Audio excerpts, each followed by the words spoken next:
Eu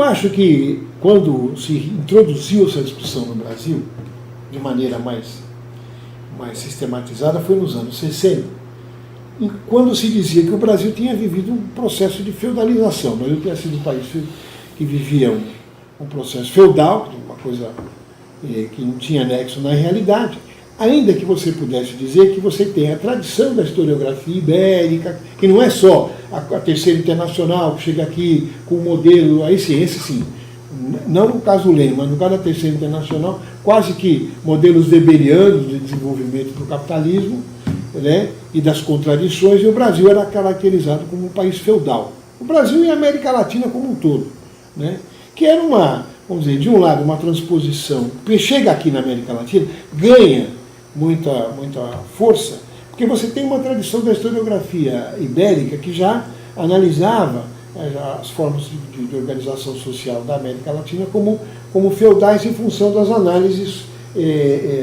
culturais e políticas, institucionais políticas, das formas organizativas dos países. Então você vai trabalhar com ordenações afonsinas, aquelas coisas todas que tinham, vamos dizer, e mesmo lá já era complicado, mas tinha, vamos dizer, elementos históricos, DNA feudal. Mas no caso aqui, quando você pensa na grande empresa mercantil, ela não tem nada a ver com o feudalismo, né? Até porque, vamos dizer, as pessoas que vêm, para falar do Brasil, as pessoas que vêm para o Brasil construir empresa mercantil são caras associados a grandes capitalistas mercantis. Não só mercantis, mas já empreendedores. Por exemplo, os holandeses, por exemplo, os italianos do norte, os italianos genoveses, os fiorentinos, né? Por isso que você explica a família Doria, a família Cavalcanti, né? A existência de são famílias importantes lá, não são importantes aqui, né? Porque esses caras vêm administrar uma atividade mercantil, então de feudal nada tem, mesmo a capitania hereditária ela é designada para quem tem dinheiro e tem condição de se associar e desenvolver. Tanto que as capitanias que não vingaram, elas foram reconduzidas ao Estado, então não tem nada a ver com o feudo. A segunda, quando se coloca a via prussiana, se coloca em função de uma análise que o Caio Prado já tinha feito, como começaram a fazer, que era mostrar a particularidade histórica do Brasil, do capitalismo brasileiro, em vários textos, sobre história econômica, principalmente da Revolução Brasileira, né, onde ali você vai ter uma análise mais profunda e mais particularizada do processo de construção do capitalismo brasileiro e do processo de independência. Aí você tem vários estudos também, não é só o Caio Prado. Acho que dos estudos do processo da independência, mesmo o Werneck Sodré, que é o homem, historiador, o grande historiador, antes de mais nada, um culto e erudito historiador brasileiro, mas é um historiador da vida do feudalismo. Mas mesmo ele, nas razões da independência, ele vai mostrar já esse elemento específico de particularidade. Muito importante esse livro do Werneck Sodré. Pouca gente fala dele. Outros autores não marxistas também vão falar, o Honório Rodrigues, da questão do arranjo político, e o próprio Raimundo Fauro, né, nos seus Donos do Poder, vai fazer um pioneiro estudo weberiano, mais importante no sentido das suas análises, demonstrando a característica específica da forma de organização do Estado Nacional Brasileiro e tal. Por que a via prussiana é importante? É importante para você fazer aproximação, você caracteriza as semelhanças para aprofundar as diferenças, é isso. Esse é o pressuposto. Qual é a semelhança? O capitalismo brasileiro, a acumulação de capital é pelo campo. Eu digo até mais, quer dizer, se você quiser, a formação do Brasil colônia, dos 1500, século XVI, ela vem no bojo de um processo furioso de acumulação de capital, que tem como experiência pioneira da escravidão na própria Europa. Aqui só se aplicou alguma coisa em que o laboratório tenha sido... não foi aqui na América, foi na Europa, foi na Guerra de Reconquista da Espanha, quer dizer, o aprisionamento dos árabes pelos cristãos e a transformação desses prisioneiros em trabalhadores forçados nas ilhas de produção de açúcar, de cana-de-açúcar, Chipre, Ilha da Madeira e tal. A Alemanha, não vamos esquecer, quer dizer, o processo de acumulação de capital, né, passa por um momento onde a necessidade que os senhores feudais que estão se aburguesando na Alemanha têm para atender demandas da Europa Ocidental. Qual é a Europa Ocidental? O norte da Itália, a região da Toscana, a Itália setentrional, Flandres. O que está acontecendo ali? Produção de desenvolvimento de manufaturas e produção de lã. Então esses alemães, né, vão adequar o processo produtivo. Já não é mais um feudalismo no sentido porque ele se dissolve, eles passam a produzir alimentos para atender a demanda de alimentos dessas regiões produtoras de fios de algodão, de seda e tal. Né? O que eles fazem? Eles praticamente escravizam os camponeses de novo. Século XVI, chamada Segunda Servidão. Então, quando vem para cá a ideia da escravidão, ela já tem uma experiência vivida, não é que é uma invenção rápida, ainda que você possa dizer que ela ganha uma dimensão de particularidade nas Américas, né? A escravidão dos negros. Mas, obviamente, ela já foi testada com os próprios ex-servos da gleba da Alemanha, que são, o Engels vai chamar de Segunda Servidão, com os prisioneiros muçulmanos da Guerra de Reconquista, e assim por aí. E um processo também no leste europeu, que vai ter também de trabalho. Porque qual é a característica da escravidão moderna, diferente da escravidão do mundo antigo? É o trabalho forçado. Quer dizer, você transforma esse trabalhador em escravo, que trabalha forçado para produzir para o mercado consumidor. Então é um produtor, é uma escravidão de caráter capitalista. Você tem uma larga bibliografia sobre isso, né? Uma larga bibliografia de boa qualidade. Eu vou dizer alguns aqui que eu estou lembrando agora, né? Quer dizer, você tem desde o Eric Williams, que é o Capitalismo e a Escravidão, né? Passando pela própria visão do Caio Prado, mas passando também por outros autores que vão caracterizar desse modo, o próprio Marx. Aí, o próprio Marx, tanto no Capital, como nos seus rascunhos do Grundrisse, como até na sua crítica ao Proudhon, ele vai dizer claramente que você tem um capitalismo específico, ele até vai chamar de burguesia anômala. Então ele vai dizer da onde? Do Brasil, do Suriname e do sul das colônias americanas dos Estados Unidos, das colônias americanas do sul da América do Norte. Então ele está explicando o que ele está falando, né? Que ele vai chamar isso de capitalismo, que é os donos de escravos e de terras dos Estados Unidos, do Brasil, do Suriname, sejam escravos, sejam capitalistas, porque tanto a escravidão como a produção latifundiária não se contradizem com a acumulação de capital, alguma coisa assim, com o capitalismo.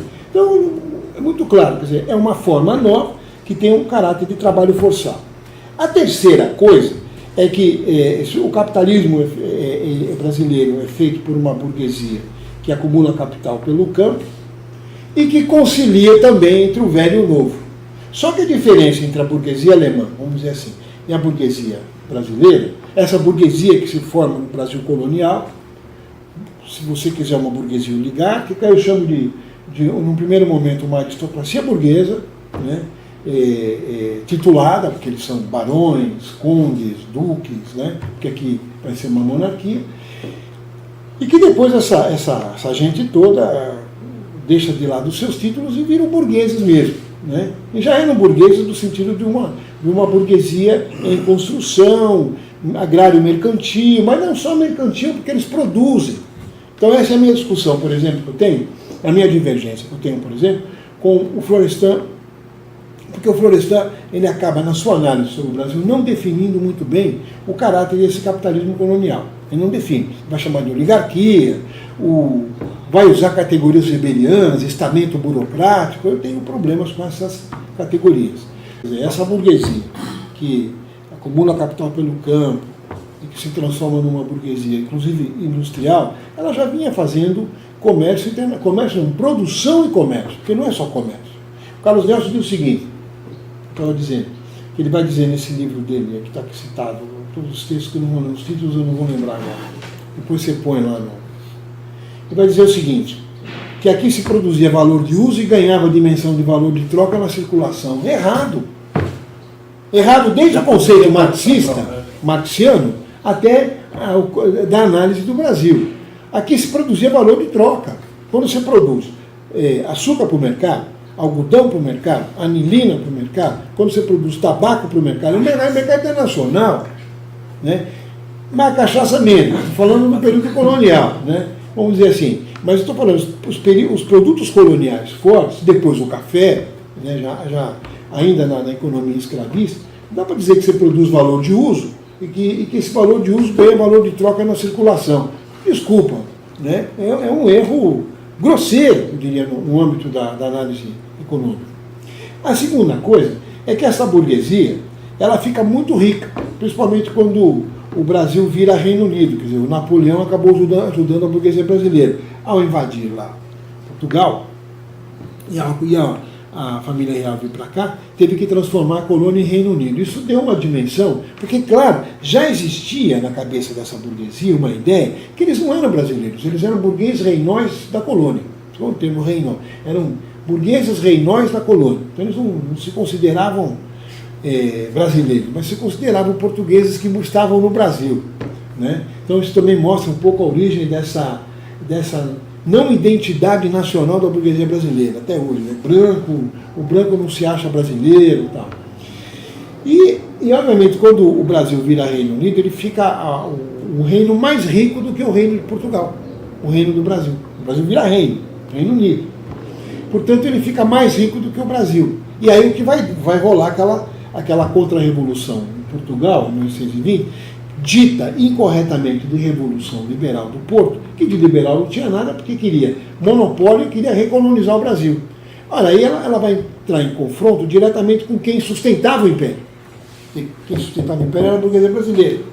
E aí, obviamente, você vai ter a ação política, né, de lideranças oligárquicas no sentido burguês aqui, né, definindo esse oligarquia da burguesia colonial brasileira, com lideranças importantes, né, como o José Bonifácio, cujo herdeiro, cujo descendente não faz jus ao seu papel histórico. Estou falando desse, foi o relator do caso do Temer, né, ele é descendente direto dos Andradas. Provavelmente o José Bonifácio e o Antônio Carlos viraram na tumba. Não porque fossem tão revolucionários, mas são os caras que vão construir o quê? No primeiro momento, o projeto da conciliação. Porque o primeiro momento do Estado Nacional Brasileiro, da formação do processo de independência, é um processo de tentativa de conciliação. E fica muito claro como é que se faz a conciliação. A pressão está muito grande, você tem pressão tanto em Portugal como no Brasil, então esse núcleo político, que é um núcleo político que já atuou em Portugal, José Bonifácio foi ministro do Pombal, né? Não é assim um cara que chegou agora. José Bonifácio foi ministro do Pombal, né? Quer dizer, é um núcleo articulado com um projeto de ser uma unidade pertencente a Portugal. Né? Não tem.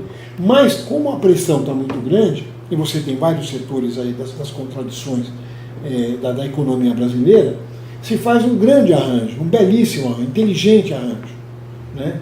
Que é transformar o futuro rei de Portugal em imperador do Brasil. Não vamos esquecer disso. O Dom Pedro I, ele vira Dom Pedro I do Brasil, mas ele é o herdeiro de Portugal. Qual é a ideia? Morre Dom João VI, obviamente ele assume. Não se esperava que o Dom Miguel, o irmão dele, fosse usurpar o trono, né? Isso criou muito problema. Mas também não se esperava que ele num primeiro momento, apoia o Brasil, no segundo momento ele passa também a ter uma postura de recolonização. Por isso que ele é deposto em 1931, né? Que é a chamada abdicação. Ele não foi abdicado, abdicaram ele, né? Óbvio. Né? Abdicaram assim, cercou o palácio, se o senhor não sair do palácio, nós vamos canhonear o palácio, ele pega abdico. Né? E aí, obviamente, de fato, aí começa o Estado Nacional Brasileiro, porque aí você tem, de fato, a última tentativa de transformar, de continuar com o Reino Unido, morre com a abdicação de Dom Pedro e depois a questão do Dom Miguel, a briga com o irmão, tá? Enfim, ali você tem uma separação. Se de um lado o Brasil ganha, depois disso, eu diria, segunda metade, a partir da segunda metade do século, quer dizer, a partir das regências, portanto, né, e depois com o Segundo Império, com o golpe da maioridade, o Brasil, por outro lado, ele recompõe o seu papel de inserção subordinada no quadro internacional da economia mundial. E mais, ele recompõe mantendo a sua estrutura escravista exportadora.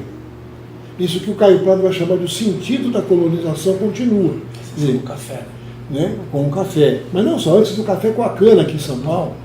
Né, o ouro que financia a cana, que moderniza o Porto de Santos e que financia a produção de cana no estado de São Paulo. Que antes do café é a cana. É a cana que vai modernizar. A professora Vered, no seu livro A Cultura da Cana-de-Açúcar no Brasil, está aqui, ela vai mostrar isso, que a modernização do Porto de Santos, professora aqui do Departamento de História, ela vai mostrar isso, que a modernização do Porto de Santos vem com a produção do café, com o dinheiro das minerações de ouro, que serão aplicados aqui. Então, e obviamente se forma um Estado Nacional, né, apontando um Estado Nacional com a cara da escravidão, quer dizer, nobres, senhores, uma burguesia titulada, né, fidalgos. O termo fidalgo é legal para isso, porque o fidalgo ele é o filho de algo, ele é um burguês, mas não é um burguês qualquer, não é um pé rapado, né? Não é como dizia lá o Lampedusa no seu Gato Pardo, que o senhor feudal, em crise, ferrado, é obrigado a casar casar o seu filho com a filha de um burguês, que era analfabeto e conhecido na aldeia ali como Pepe Merda. Aqui não, aqui essa burguesia ela já tem titulação, ela é fidalga, né, e tal. E aí, o que acontece de importante é que você vai ter um império escravista, né, cuja economia continua assentada no trabalho escravo. E só vai acontecer a abolição quando você tem um certo grau de desenvolvimento industrial que possibilita dizer, não, agora nós vamos acabar com a escravidão, porque ela está antieconômica mesmo, e vamos trazer trabalhador europeu, porque precisamos branquear o Brasil, porque também tem a ver com as relações do Dom Pedro II, com o Gobineau, que era muito amigo do Gobineau. O Gobineau dizia para ele, tem muito negro indo lá, você precisa melhorar essa raça brasileira, que só tem sub-raça, raça inferior. É o que faz com que ele, ao fazer a abolição da escravidão, ele não abole a escravidão, ele decreta a marginalização dos trabalhadores escravizados, que de trabalhadores escravos vivem pessoas que passam a perder a sua capacidade de se autossustentar e vão para as periferias ou para os morros das grandes cidades. Né? Ainda alguns que trabalhavam no Vale do Paraíba vão para o Rio tentar trabalho. É o que vai, por exemplo, adensar o Rio de Janeiro de ex-escravos que estão lá. Né? E que vai criar essa miséria centrada principalmente no mestiço, no índio e no negro. Né? E o negro fica, inclusive, minoria porque aumenta o grupo, minoria aqui no sentido, né? Porque aumenta o núcleo de pardos, vamos dizer assim, na sociedade brasileira. Daí ele importa os brancos, abre para a imigração, que eram também, é bom lembrar, brancos que eram super explorados nas suas terras, estavam sendo expulsos pelos senhores, pelos novos capitalistas das suas terras, estavam perdendo terra. Né? É o que você explica a imigração em massa. Você só explica a minha família, por exemplo, vir para o Brasil, porque eles perderam as terras lá onde eles moravam. Era uma família, pelo menos da minha mãe era isso, uma família de camponeses da região do Lácio, que perde as terras e que tem que procurar trabalho fora do seu país. Né? Então, se dá aí através de uma outra tragédia, uma outra forma de organização do Estado, sem perder esta ideia de inserção subordinada. Então, quer dizer, o que você pode concluir? Que a via prussiana, vamos dizer, na Alemanha, diferentemente do Brasil, ela consegue inserir a Alemanha no período do imperialismo e na modernidade do capitalismo internacional, porque a classe operária alemã ela é mais moderna que a inglesa, tão moderna quanto a estadunidense. Isso é importante. Agora, no Brasil, mesmo você tendo uma classe operária incipiente, né, ela não é moderna, porque as empresas brasileiras não são tão grandes. O Boris Fausto tem um estudo sobre isso, trabalho em conflito social no Brasil, onde ele vai mostrar que a maioria das fábricas brasileiras, das cidades que tinham proletariado urbano e tal, eram pequenas e médias fábricas, tinham grandes, mas não era a maioria. Segundo, que esse proletariado está subsumido a uma economia rural, ainda no início do século XX. Terceiro, que esse proletariado, que vem substituir os trabalhadores escravos, tanto no campo quanto na cidade, são submetidos a leis, a opressões trabalhistas e a leis trabalhistas iguais às leis que se aplicavam aos escravos, né? E que esse Estado, mesmo modernizando e produzindo uma indústria têxtil, ainda se insere no quadro do capitalismo internacional como uma associação subordinada ao imperialismo. Então esse é o caráter, vamos dizer. Se você tem de um lado o prussianismo, que é muito parecido com a Alemanha, a revolução pelo capital, você tem por outro lado a construção de uma economia que se mantém colonial, por isso que ele é prussiano-colonial. Né? Por que ele é prussiano-colonial? Porque se de um lado ela tem uma economia, uma burguesia que acumula capital pelo campo, um Estado que é um Estado autocrático, um Estado arcaico que se moderniza pela metade, mas que se moderniza absorvendo a forma velha da velha estrutura produtiva, escravista e tal. Por outro lado, a economia ela se mantém como uma economia de exportação, portanto uma economia colonial, portanto ela tem uma inserção subordinada no quadro internacional. E isso vem sendo feito, se mantém, para terminar, no núcleo do Estado, um núcleo autocrático, um núcleo de uma burguesia autocrática que não perde o pique, que não perde o pé do seu poder e da sua posição antidemocrática e antipovo. Por isso que você tem uma tradição golpista na história do Brasil. Eu sempre brinco, né? O primeiro golpe é a independência, o segundo golpe está na cara, o golpe da maioridade, está até no nome. Né? O terceiro golpe é o golpe da República. Todos eles e vários golpes que vão se suceder. Todos eles golpes contra o povo, golpes com forte repressão ao movimento popular. Né? Quer dizer, se você pegar a história do Brasil, Cabanada, Sabinada, né? Balaiada, são todas afogadas em sangue pelas guardas nacionais, que aliás, diga-se de passagem, são as origens das polícias militares, né? Que tem a tradição de capitão do mato.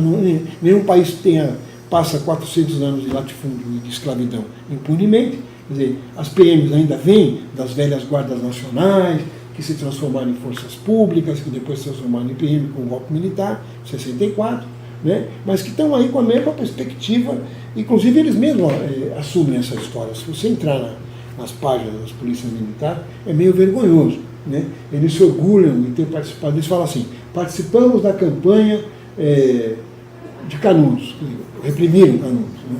Participamos da greve de 1917, reprimiram a greve de 1917, aí vai. Participamos do golpe, da Revolução de 64, eles chamam de Revolução. Eles participaram do golpe, eles não têm vergonha, porque a história deles é essa, uma história sem vergonha de capitães do mato. Né? Eu acho por isso que eu acho que tem que acabar a polícia militar e fazer outra coisa. Por isso aqui não dá. Tem essa não é uma tradição da ditadura militar, essa é a tradição da escravidão. Né? Se fosse da ditadura militar, dava até para discutir. Mas é da escravidão. São grupos que sempre serviram aos donos do poder. Mas é essa característica que vai levar com que a burguesia brasileira seja uma burguesia muito inteligente. Ela se moderniza.